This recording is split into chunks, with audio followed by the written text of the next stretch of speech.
ang pinakang nakita kong differences is, ginagawa lang pala nila yung best. Naiiyak! Doon mo nakikita na tumatanda na din. Ay, no! Bakit gano'n? Yun yung ayaw kong balikan. Kasi parang hindi ako naging good enough sister.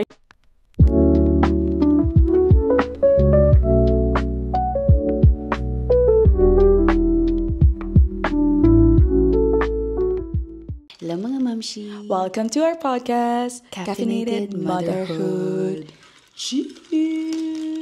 Today, we're drinking maple. Ano to? Ikaw nagawa nito Maple cinnamon latte. Oh yeah, we're both drinking maple cinnamon latte. Tsaka naka-sweatpants ako today kasi sabi ko, lagi akong hubad sa podcast. Actually, maganda yung weather today. Double digit, guys. Yeah, double digit ngayon sa Winnipeg. Pero, naka-pants kami dahil nasa sunroom kami. Anyways, for today's episode, we're going to talk about family dynamics. Family dynamics. So, how everything changed, like relationship-wise, sa siblings, parents, etc., etc. So, grab your coffee and let's chat. Yes. So, siblings-wise, ilan kayo?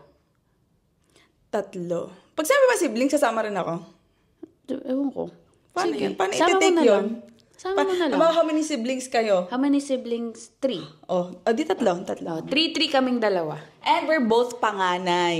Yeah, we're both Yes. panganay. So, close kayo ng... Bish, I like how we're improving. Wait lang. Guys, next time, teka lang ha. Next time meron na kami ng ganun. Tapos ang edit ay sa akin lang, tapos sa kanya lang. Kasi ngayon isang camera lang yung Nag-i-improve nagamit na kami namin. every week.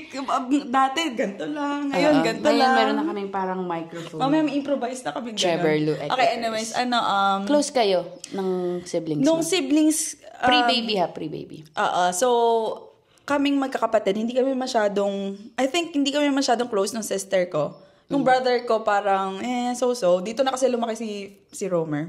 Si Abby, parang to best describe yung relationship namin ni Abby is like, hindi yung parang sister na best friends at first. Parang hindi kami naging ganon, I guess. And then, hindi, besh. Like parang normal sisters lang. Hiram ng damit, ganyan. But not like, open to each other. Okay. Parang, ito yung, ate, ito yung nangyari sa akin. Yung mga normal sister, relationship. Hindi kami ganun ni Abby before. Pero, ate pa rin ako sa kanya. Pero hindi yung nakikita niyo sa TV na sister, ganyan. Hindi talaga. Parang hindi kayo friends, sister lang. Guess. Yeah, parang ganon. Kasi may sister na parang besties. Yung tinatawag nila, you're friends my best friends. Oo, ganyan. Kayo ni Pam? Kami ni Pamela. At saka 3 pala ang magkakapatid. Yeah, ako may isang kami. May isang brother ako. Ikaw brother, ako parehas babae. So, yung bunso namin, parang love-hate relationship kami nun. Kasi hindi ko alam kung paano ko ba siya papakisamahan. Kasi ang bata niya, di ba, 8 years ang age ka. Sa amin, 5 years each. Ako 8 years, 9 Lahat years. kayo? Kay Julian. Okay. Kay Pamela, sobrang dikit namin. Nakaka-bother yung ibon. Nasaan yun? Kaya nga, parang may kinukot-kot dito. Si Pamela, parang parang 6 months lang yata. Or 1 year. Basta malapit kami ni Pamela. So, growing up, close kami. Parang... I thought it was opposite. Hindi. Close kami kasi minsan, kasi isang bed lang kami natutulog growing up ha. Isang bed. Kailan lang kami naghiwalay? Siguro mga 2012, 2011. Sa Philippines? Dito 2010 kami pumunta dito, di ba? Oo. So nung nagka-house kami dito, doon lang kami nagkaroon ng sariling kwarto. Pero all throughout nung paglaki namin, magkasama kami sa isang kwarto. So minsan... Okay, close kayo? Yeah. So minsan pag magpapatulog kami, magkakantuhan lang kami. Minsan iiyak ako doon kasi yung mga love story ko ng mga 12 years old ako. That we don't have. Yeah. Opposite tayo. Ganun. So very close kami ni Pamela growing up. Si Julian parang ako na din yung mommy ni Julian, kumbaga. Ganun nga, pag sa bunso. Kasi pag panganay ka, kailangan. Tapos dito pa lumaki. Diba? Parang nakakabuhisit. Di ako fan. So ano naging effect after no nagka-baby? Post-baby, sobrang nagulat ako kay Julian. Kasi si Pamela parang expected ko na all over my baby. Parang ganun. Kay Julian ako nagulat na hindi ko alam na meron pala siyang ganung kind of affection. Yeah. May pagka-affectionate pala siyang side. Kasi hindi ko nakikita yung kay Julian. Before, kasi bata pa siya. Kasi bata siya, parang relatable wise, wala kaming relate sa isa't isa. Parang kunyari, pag sabi niya, nahihirapan ako sa ganito, ganyan. Ako naman parang, pinagdaanan ko din yan. Yeah. Parang lagi ko siyang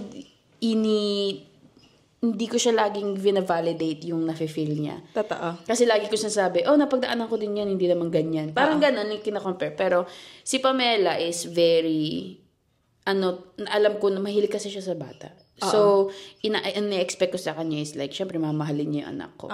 Si Julian din naman, in-expect ko na mamahalin yung anak ko. Pero, hindi in a way na, kunyari, kailangan ko ng tulong.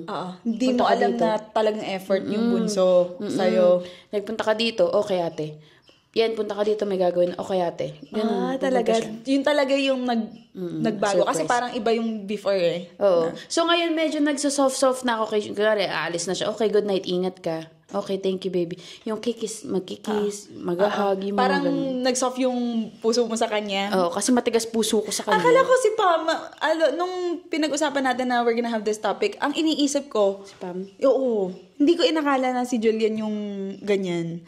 Meron din naman si Pamela. Si Pamela, sobrang nabigla ako sa kanya nung postpartum ko is, di ba buntis din siya? Ayun nga, kaya nga, yun yung ine-expect ko. Kalagitnaan din ng pagbubuntis ni Pamela, tas malayo pa yung bahay niya, di ba? Minsan, nung pinanganak ko si Avery, wala akong newborn clothes. Kasi hindi ko ina-expect na maliit si Avery. Yeah.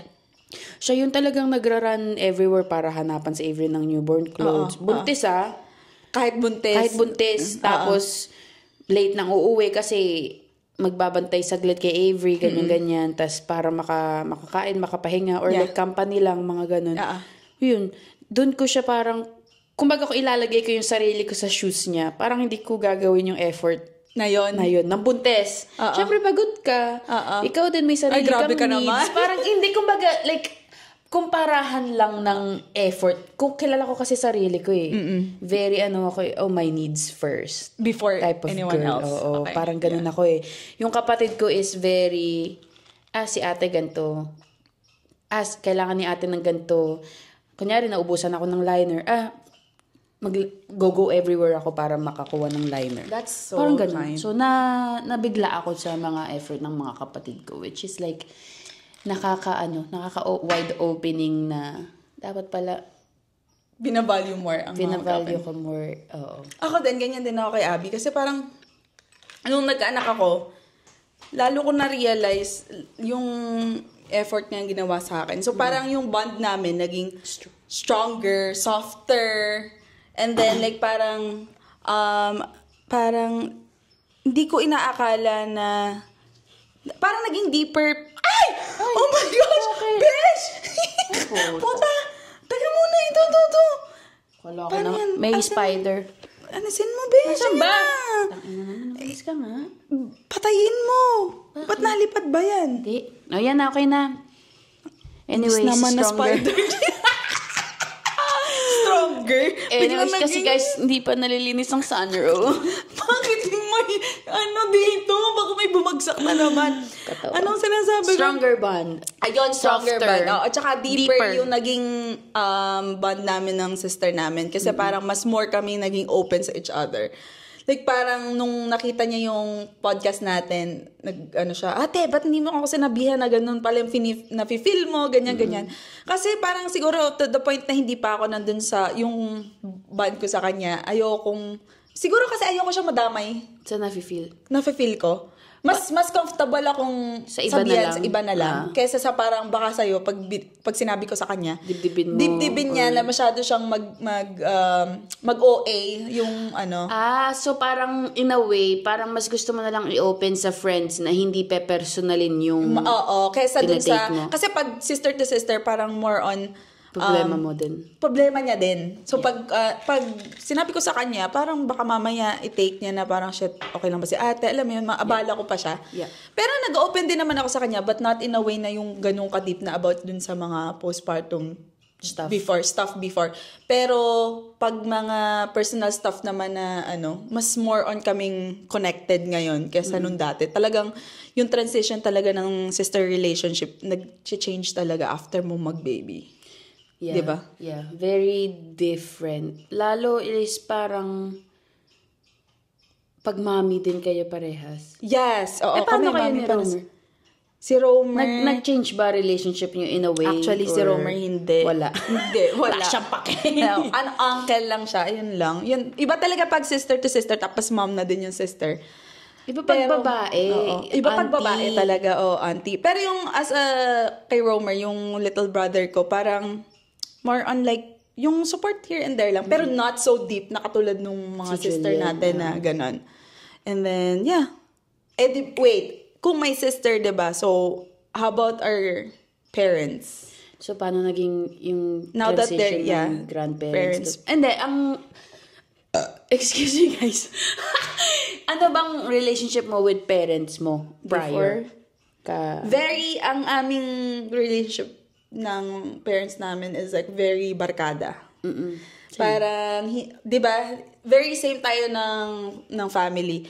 Hindi ako yung tipong nagbe-bless ako sa kanila agad. Pero I do bless sa iba. Parang ganon. Yeah.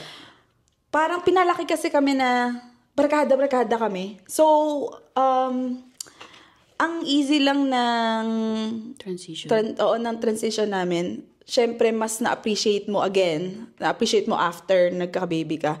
So, madaling humingi ng favor, madaling mag-joke around and stuff like that. Pero, ang mahirap lang pag halimbawa barkada ka, minsan mahirap mag-open up nung parang... Nafe-feel. Oo, yung nafe-feel. Parang may May wall pa din ng konti. Hindi kami yung parang, halimbawa, sorry na, like, ganyan. Yung soft na gano'n, sorry na, ganyan. Instead, alam na namin sa isa't Parang isa. ang culture natin not very soft, no? Hindi tayo soft-spoken na, I love you, sorry. Dito kasi maganon diba? Dito maganon western. Gusto kong actually palakin si Avery ng westernized na conversational na, I love you. Like yung normal sa kanya I love you sa akin. Yeah. Yung affectionate siya sa akin, yung ganun. Hindi kami ganyan. Isa pa yon na parang, Mama, I love you, ganyan. Bihira lang. Pero pag halimbawa, narinig nila sa akin yun, it hits. Diba? Kasi minsan mo lang sasabihin yun. Pero, ang nangyaring changes is like, nag-ano ka naman, like parang, nag-iba yung paningin mo sa kanila. Nagets mo na yung mga strict rules, naging parang, gentle reminders na lang na parang, okay, kaya pala ginawa nila to kasi ganito pala yung ginawa din nila para pabalaki sa akin. Nung akala kong nagtatakas-takas ako ganyan, alam pala nila kasi yun yung nafe-feel, yung feeling kong mafe-feel ko na kay Xavier na parang wag mong loloko-lokohin at ginawa ko na din yan, yung parang ganon. Yeah. At saka parang mas lalo ko na-appreciate lalo na yung mom natin, 'di ba? Yeah. Kasi yung napagdaanan nila, yung pagwakwak ng pepe natin. Paano yun? Paano nangyari? So, ang galing lang ng pagiging mommy kasi parang nag-change talaga lahat ng paningin mo sa lahat. Diba? And then like, ayun, like parang naka-appreciate lang lahat. Parang sabi mo nga, naging softer ako. Nung dati, hindi naman ako outspoken. Hindi siya ganyan. Bigla na lang ako parang kala mo, sinong mabait to? Tapos yung iiyak siya, like, parang never ko softer nakitang umiyak. and stronger. Ganun ang... Softer and wise. Ganun ang atake. Anong inyong transition mo sa mami at daddy mo? Dito na kasi kami naging barkada. Kumbaga parang lumaki ako na hindi ako laging sa parents ko Hindi ako... Open? Hindi sa open, like parang hindi ako malapit din. Kumbaga yung nakikita mong closeness namin ngayon, dito na nag-form yun. Oh, okay. Kasi parang medyo rebelde kasi ako sa Philippines So, tapos, syempre yung pagdidisiplina sa Philippines, yung hataw dito, palo, ganyan, bugbog, ganun. Naranasan ko yun sa mami ko So, like, lumalaki ako parang meron akong sa mami ko na parang konting, hindi naman siya hate, pero like, hindi ako fan ng mami ko.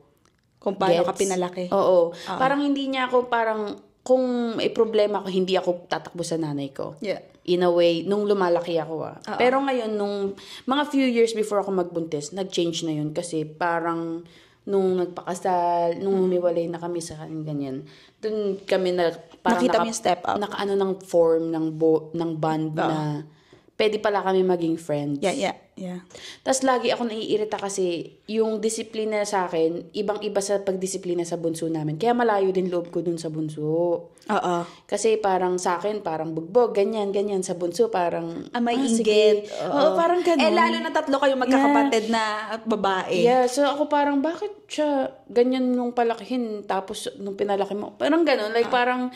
Ganun ang relationship ko sa parents ko bago ako magbuntis is very maraing comparison, maraing sa loob, sama ng loob ba kumbaga. Paano nag-change yun nung nanganak?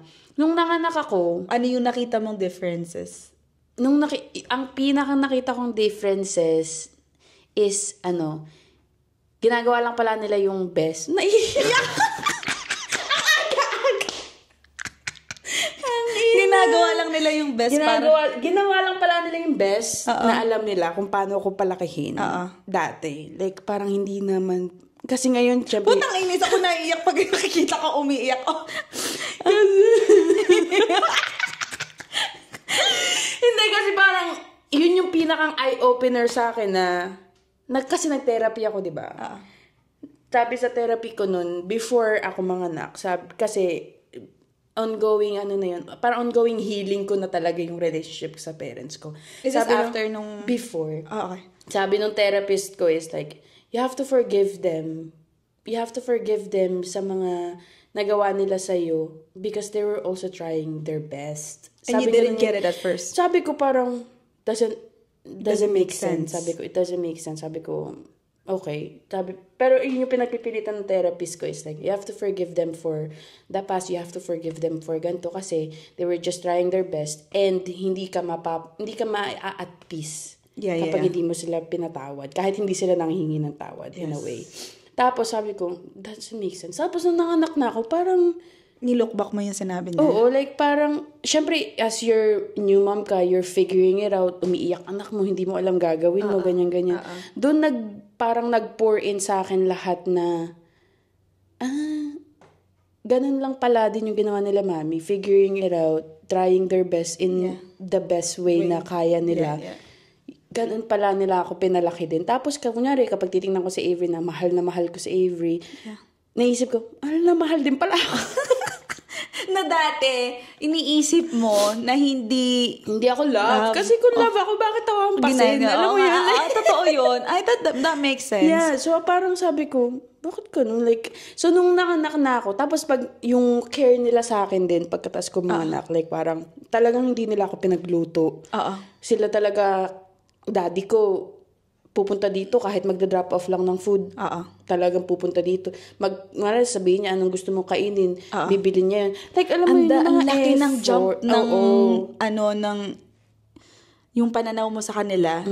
Ibang-iba. So, parang nag-upside down talaga siya. Like, nakikita ko. Para talagang, walang mag-e-effort sa akin ng ganito. Parang, parents ko lang talaga. After ko mga anak, yun yung iniisip ko na parang... Tapos bigla na lang ganun, unexpected. Grabe, parang... Ito pala yung pagmamahal ng parents, hindi talaga natatapos pag lumaki ka na. Kaya nga eh. It's never ending. Yeah, never talaga. ending yung love pero, nila. Ayun ang aking parang... And also like watching them take care of your child, like parang, it's like, parang, pag nakikita ko silang ganun, para siyang... Nakakaano na puso. Para bang sabihin niya na parang watching them... take care of your child is like parang loving you in a whole different way. Yeah. Parang ganun. So parang, ako yan eh, nalagaan mo yan eh. Parang melt. Parang doon mo sila na-appreciate. Tapos, pag nakikita mo silang inaalagaan anak nila, doon mo nakikita na tumatanda na din. Ay na! Bakit gano'n?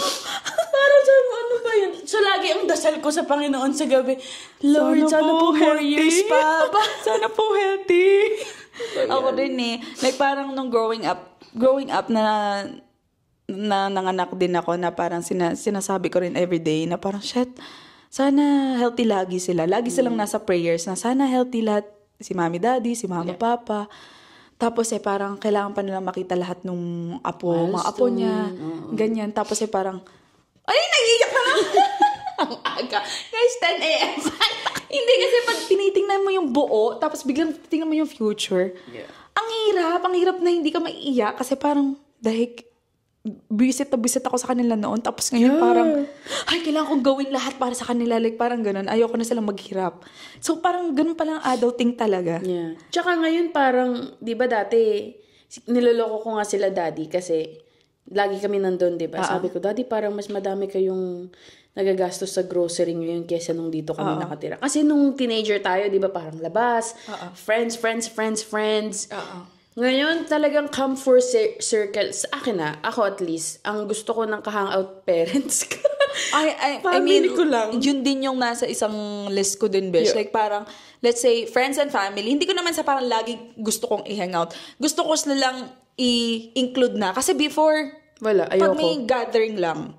Pero ngayon, parang at least once a month naman or something, magkaroon na tayo ng family, ganyan. And then memories, ganun. Tsaka, Besh, ang na-realize ko din, mas more na yung patience natin sa mga parents natin.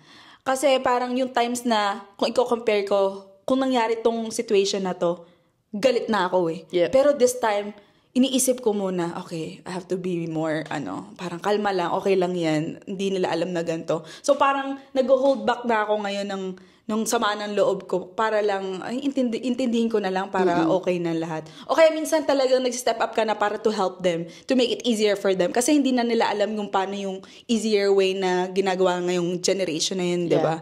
So parang mas more na yung patience mo, yung understanding mo. Yun, matanda ka na talaga. Matanda ka na. And then, at saka yung parang, also another thing na napansin ko is like, yung, tawag dito. Kasi di ba nabuntis ako 28? 28 ako nabuntis. So like, medyo na-live ko na yung life ko. Yeah, true. Ng konti. Sila, syempre maaga silang mabuntis sa Philippines, di ba? We're the same too. Yun yung dati. Late bloomer sila ngayon. Oo. So parang, ako, ang priority ko sa parents ko is like, ma-enjoy nila ngayon yung life kasi hindi nila na-enjoy yun noong bata sila. Kasi nga, busy silang magtrabaho, busy silang mag-provide, mag-alaga. So, pag naiinis ako na parang, ba't ganun? Maiisip ko na lang na parang, bata din pala sila once. Yeah. And hindi nila na-enjoy yung privilege ng pagiging ganun kayang, like, young 20s nila. Kasi, bata silang nanganak. Oo. And like, ako nga na parang 28 na ako nanganak, parang naagawan pa ako ng time eh. Ayun, wait, to nga, Besh. Doon din ako na... What more? Kaya nga, Besh, ito din. Recently lang to nangyari, guys, ha? Isa-share ko down din. Medyo parang di ko nga pinakita kay mama, naiyak ako. Na parang nung titingnan ko yung quote. Kasi, iyakan pala itong episode na. Hindi kasi kasi bili kasi si mama ng mga sapatos. Sabi ko, ma, dami ng sapatos like all this year. Sabi ko talaga, nung hindi pa ako nanganak, dami ng sapatos. Kung makabili kasi siya ng Converse, iba't ibang kulay. Tapos ang bag, kung makikita nyo guys, ang dami. Lahat ng brand nandyan. Kumbaga may isang brand na parang Coach na ganito, may ibang kulay pa na ganyan. Di ko maintindihan. Tapos ngayon, hanggang parang till last year, ang dami niyang mga branded na binibili. Oo, iba't ibang mga, yung belt bag, Lululemon, iba't ibang kulay. Sabi ko, ma, hindi mo naman magagamit yan. Sabi ko, hindi mo magagamit yan. Tama ng isa lang, ganyan. Isang kulay lang. Next style naman, ganon. So, may nakita akong quote na parang, kaya pala... A quote? Like, hindi quote? Hindi. May nakita akong quote na parang, kaya pala, in English yun pero hindi ko na kasi matandaan yung English noon, na parang, kaya pala sila ganon noon. I mean, kaya pala sila ganon ngayon, na hindi sila na-content sa gamit nila at bili sila ng bili. Kasi siguro, yung past nila, hindi nila ma-forgive pa din na, hindi pa nila ma-forgive pa din na parang, kaya mo yan. Wait lang, paano natin i-reward yan with loading? Para bang kumbaga dati, hindi nila kayang i-afford yung mga gamit noon. So ngayon, kailangan pinapatunayan nila in the present na parang na kaya nilang i-afford yung mga gamit na yun. Na parang hindi nila nakuha yung mga gusto. Oo, yung gusto noon. Kasi nung time na yun, si mama walang sapatos. Nakatingin lang daw sila sa mga pinsan nila na parang binibigyan ng sapatos. May mga padala. Padala ganyan sila. Nagtitiis sila sa parang yung tsinelas na luma lang. Hindi sila makabili ng bago. Na parang, isip-isipin nila daw noon na parang bata sila, balang araw, magkakaroon din ako ng sapatos, ng maraming sapatos. Tapos nung laging paulit-ulit sa akin kasi ni mama na parang, noon hindi ako makabili ng sapatos, ngayon bibili ako ng sapatos. Bakit ba? Gusto ko ng sapatos. Dati hindi ako makabili niyan. Yun lang talaga yung phrase na paulit-ulit niya na hindi ko maintindihan bakit? Nakabili ka naman Pero I guess it's like a way of like, parang healing them, I guess. Healing na parang, their inner child. Yeah, yes, that's what I'm trying to get into. Yeah. Healing their inner child na kaya na nila ngayon, na parang binabawi na nila ngayon kasi noon hindi nila kayang i-afford yung mga stuff na yun.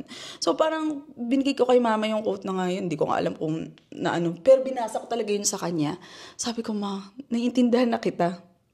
Pero next time, wag na din. Sayang ang pera. Hindi, pero talagang naiyak ako, besh, na ganun. Yeah. Nakaka-sad. Pero at the same time, may nalalearn ka din na parang nag-sacrifice sila. So dapat ibawi mo din yun sa future sa kanila. Kaya nga sabi ko kay Tej,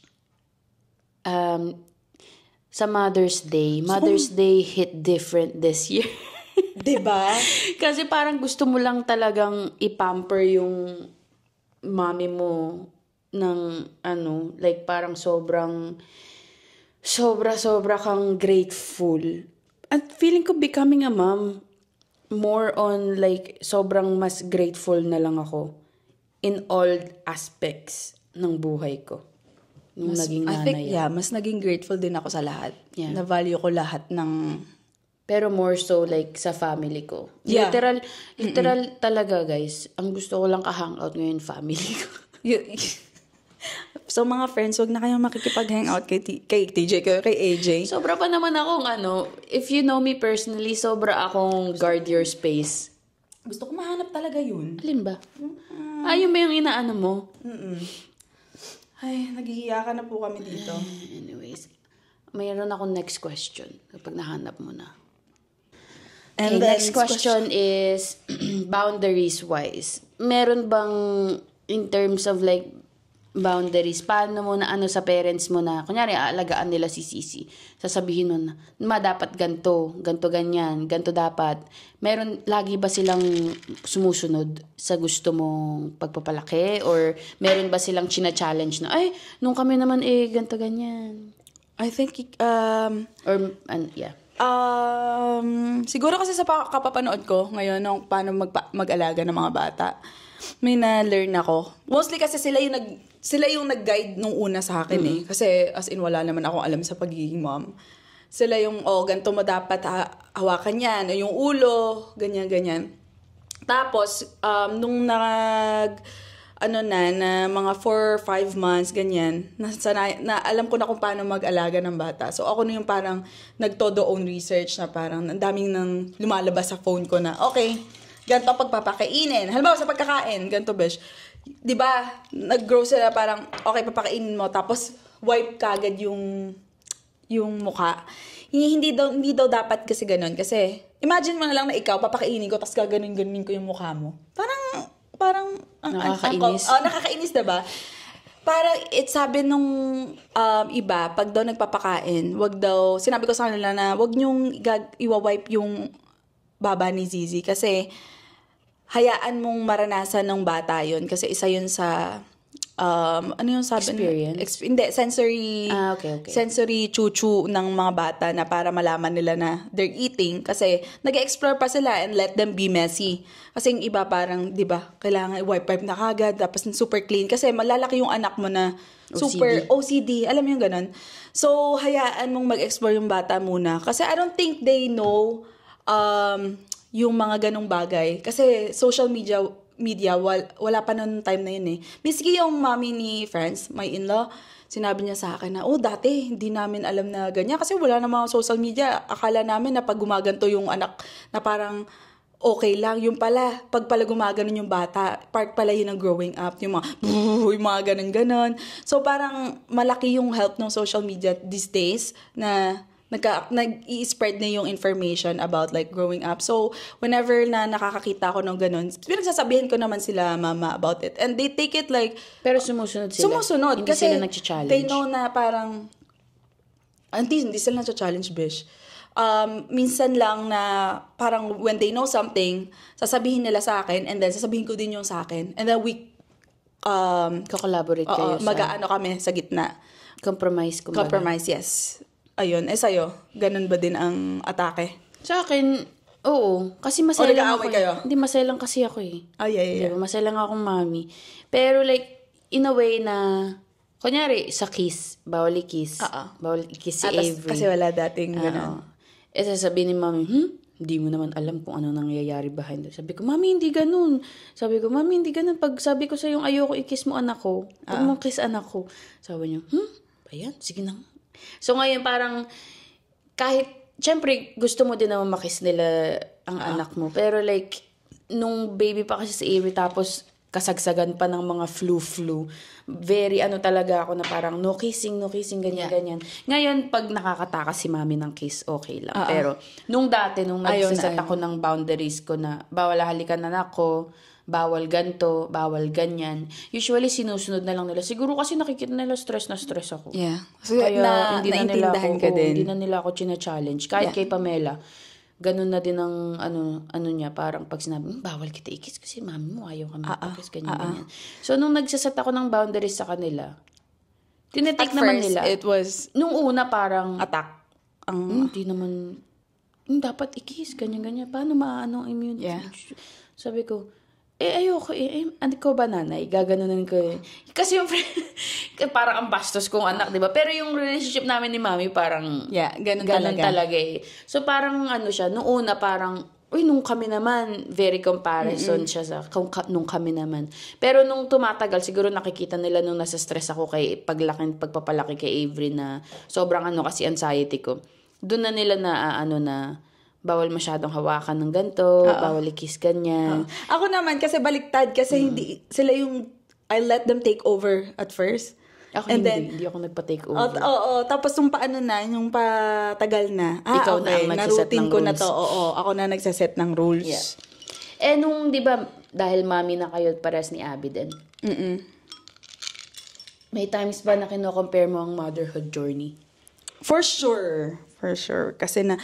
Kasi si Abby, guys, mas nauna siyang naging mother. Oo. So, very, very touchy topic ang iyong kinam-up. Ay, sorry. Kasi like, so, dahil naging mother si Abby nung una and wala akong alam sa pinagdaraanan ng mga nanay noon, hindi ko masyado siyang kinamusta.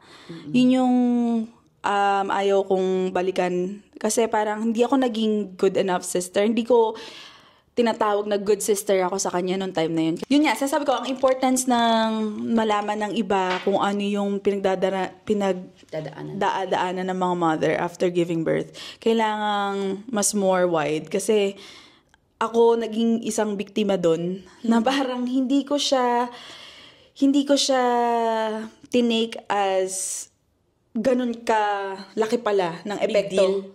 Big deal ang epekto sa sarili mo, parang ganun. Yeah. So like ngayon mas lalo kong kino-compare and na re-realize na she was very strong at that point, like parang before. Kasi imagine bata pa siya noon. Oo, ilan 89. Mga 18, 19 guys. Tapos yung loneliness na naranasan niya noon, sino kinapitan niya? Like parang ganun. So hindi ko alam kung yung mom ko nag-comfort sa kanya. Hindi ko naalala na kinamusta ko siya. Again. Hindi ko alam na kinamusta ko siya, ganyan. Tapos Very busy ka living your own life. Yes, yun nga. So, parang ngayon, looking back, nare-realize ko yung pagiging strong niya. Tapos, ina-admire ko lang na ang galing. Ang galing niya. Parang ganon. Na sana, I wish kung kung may babalik ang time. Oo. Mas may alam ako na ganun pala ka-dark yung reality pagkatapos mong yes. Hindi na niya kaya. Hindi ko na kaya. Anyways, guys, ayun, parang advice ko lang na kailangan yung malaman talaga na ang hirap. Mahirap pag wala kang alam.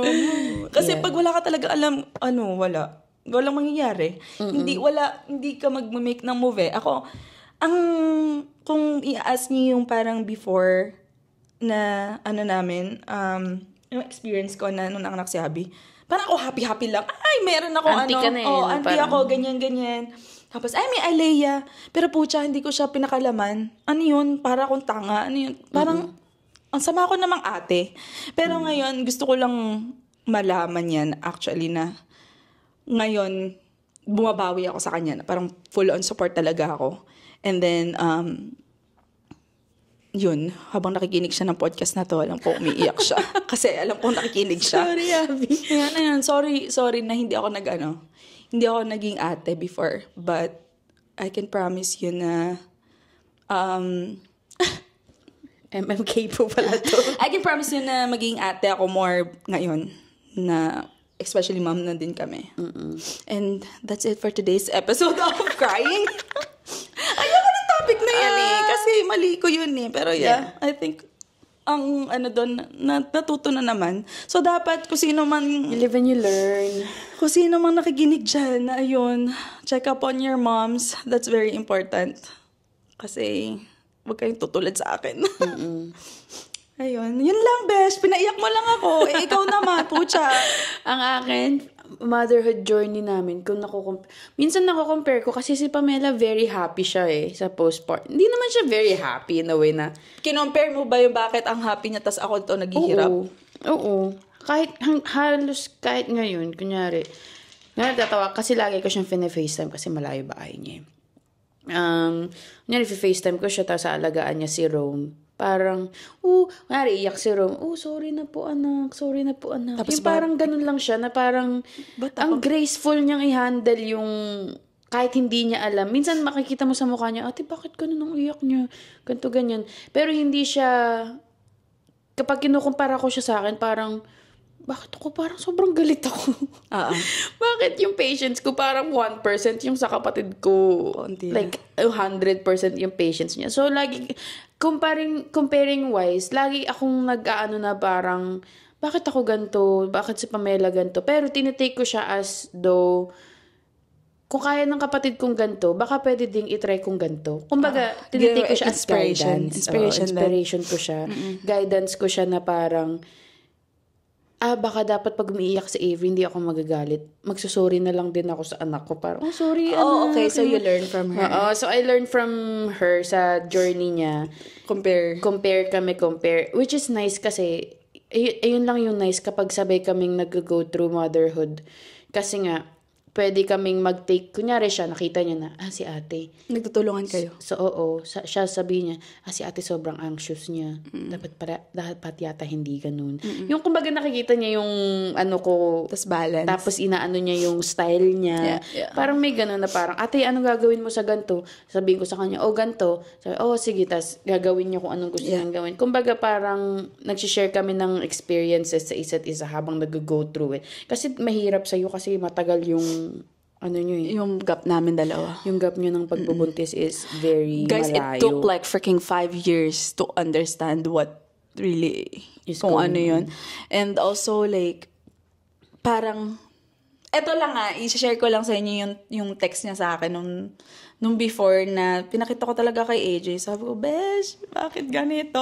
I feel like, ang pangit kong sisterette. But anyways, parang sabi niya sa akin nung time na yun, bakit daw hindi ako lumapit sa kanya na parang, no, bakit narinig yung podcast, sabi niya, the feeling of not knowing who to go to open up when I had my postpartum or after I gave birth, that's why I think I still have my postpartum blues.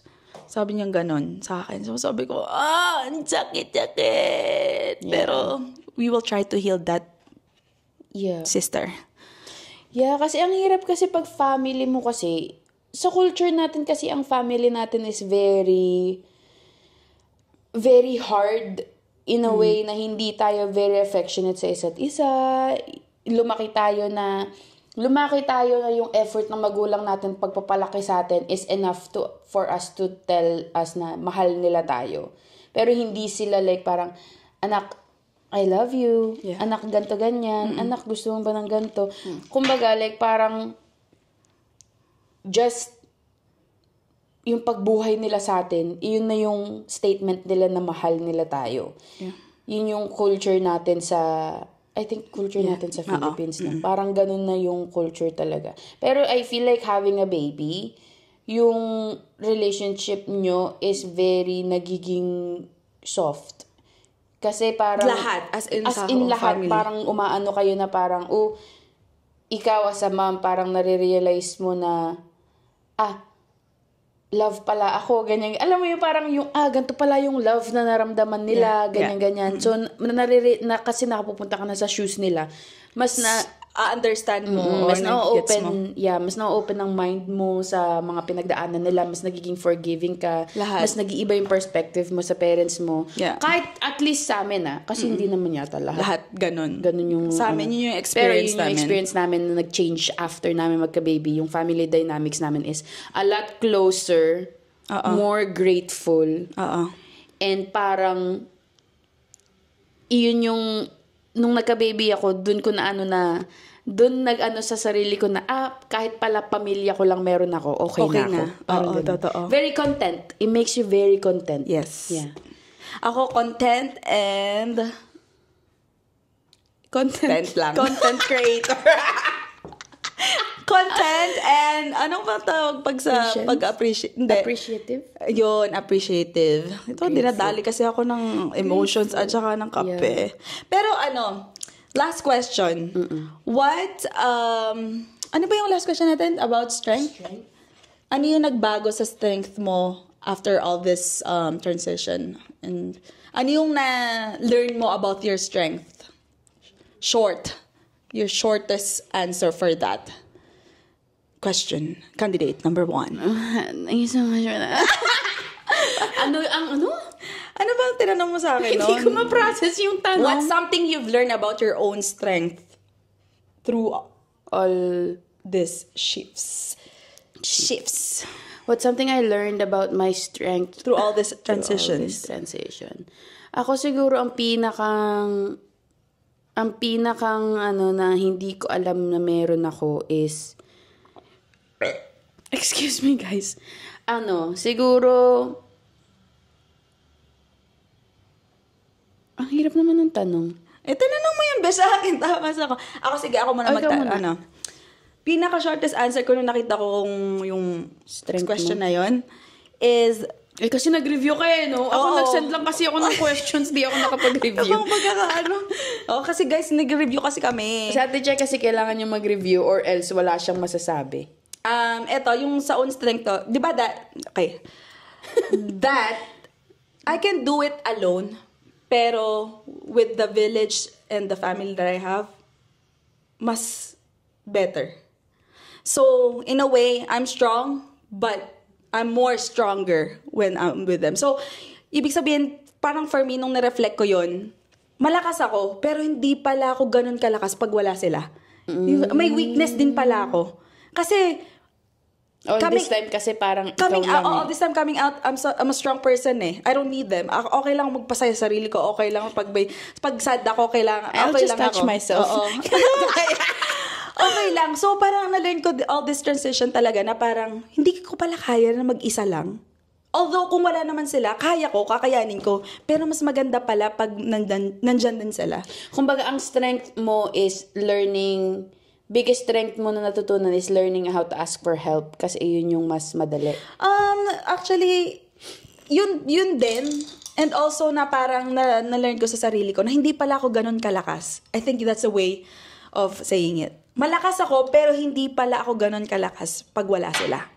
Kasi motherhood makes you weak. Oo. Kasi sabi ko nga sa'yo, I became more softer but stronger. So yun yung parang yun yung parang na-learn ko about sa strength na yan. Kasi when you ask that question, parang kailangan positive eh. Wala akong masabi na parang all positive. Kailangan may negative na, like balance, I guess. So, yun yung sa akin. Ako, ang strength ko is, kasi people pleaser ako eh. Growing up. So, ako parang, sige, gusto ko ganyan, masaya ka? Sige, ganito na. Parang ganun akong tao. Ang pinakang na-realize ko is, na kaya ko palang mag-set ng stuff na para sa ikasasaya ko kahit hindi ako magustuhan ng ibang tao. Okay, yeah. Okay, that makes sense. Iyon yung nakita kong strength na meron pala sa akin sa loob ko yun. Kasi dati parang, sige go. Di kaya. Gusto nyo ganito, sige go. Ganito gusto mo, sige go. Now you have your own. Ako parang meron na akong paninindigan ba? Yeah. Parang nagkaroon ako ng paninindigan ko na ito yung gusto ko, ito yung ways ko. Kung ayaw mo, mag-therapy ka. It's on you. Parang ganun. Parang it's on you kung hindi mo gusto yung trip ko. Pero ako, ito yung gagawin ko. Lalo sa nung nasa akin na si Avery. Lalo sa family, in a way na parang, syempre ikaw gusto mo lang is sundin parents mo, ganyan-ganyan. Nung nagkaroon ako ng sarili kong baby, natuto akong manindigan. Yes. Sa gusto ko. Yun yung strength na hindi ko alam meron pala ako. At mailalabas ko pala before ako magka-baby. So, motherhood brings out the best in me like no one else can do. Just by your side. Karaoke na ba? That's why I love you. Anyways, ayun guys, that is all for today's episode. Sobrang very emotional episode yung nangyari today. Family is a very touchy. Feeling ko lagi ako magka-cry pag ako family din, pinag-uusap. Alam mo, kala ko, ang ganda-ganda ko na dito today, tapos ngayon, ganun ako. Ganto siya kanina. Uy, ang hirap magsalita pag talagang hindi ko malunok. Yeah. Anyways, ayun. Ako nga nagsasara throat mo kanina. Anyways, that is all for today's episode. Kayo, if you guys wanna share or mag-open up sa inyong na-feel sa family dynamics, positive ba, negative ba, our open is DM only.